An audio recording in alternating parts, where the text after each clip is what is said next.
Tuhan sertamu, dan sertamu juga. Inilah Injil suci menurut Markus. Dimuliakanlah Tuhan.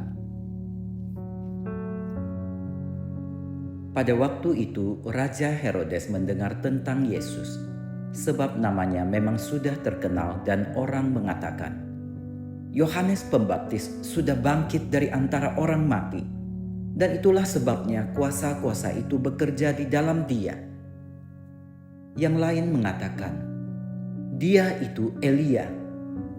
Yang lain lagi mengatakan, dia ini seorang nabi sama seperti nabi-nabi yang dahulu. Waktu Herodes mendengar hal itu, ia berkata, bukan, dia itu Yohanes yang sudah kupenggal kepalanya, dan kini bangkit lagi.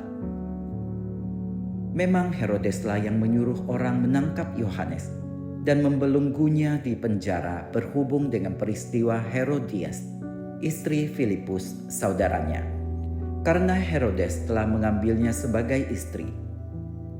Karena Yohanes pernah menegur Herodes, tidak halal engkau mengambil istri saudaramu. Karena kata-kata itu Herodias menaruh dendam pada Yohanes dan bermaksud untuk membunuh dia, tetapi tidak dapat. Sebab Herodes segan akan Yohanes, karena ia tahu bahwa Yohanes adalah orang yang benar dan suci. Jadi ia melindunginya.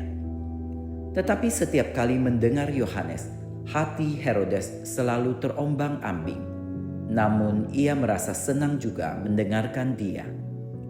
Akhirnya tiba juga kesempatan yang baik bagi Herodias ketika Herodes pada hari ulang tahunnya mengadakan perjamuan untuk pembesar, para perwira, dan orang-orang terkemuka di Galilea. Pada waktu itu putri Herodias tampil lalu menari, dan ia menyukakan hati Herodes dan tamu-tamunya. Maka raja berkata kepada gadis itu, minta daripadaku apa saja yang kau ingini, maka akan kuberikan kepadamu. Lalu Herodes bersumpah kepadanya, apa saja yang kau minta akan kuberikan kepadamu, sekalipun itu setengah dari kerajaanku. Anak itu pergi dan menanyakan ibunya, apa yang harus kuminta?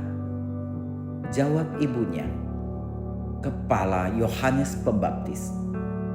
Maka cepat-cepat ia pergi kepada raja dan meminta, aku mau supaya sekarang juga engkau berikan kepadaku kepala Yohanes Pembaptis di sebuah talam.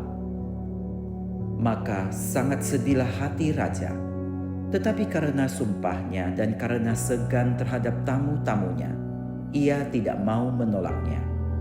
Raja segera menyuruh seorang pengawal dengan perintah supaya mengambil kepala Yohanes. Orang itu pergi dan memenggal kepala Yohanes di penjara. Ia membawa kepala itu di sebuah talam dan memberikannya kepada gadis itu, dan gadis itu memberikannya pula kepada ibunya. Ketika murid-murid Yohanes mendengar hal itu, mereka datang dan mengambil mayatnya, lalu membaringkannya dalam kuburan. Demikianlah sabda Tuhan. Terpujilah Kristus.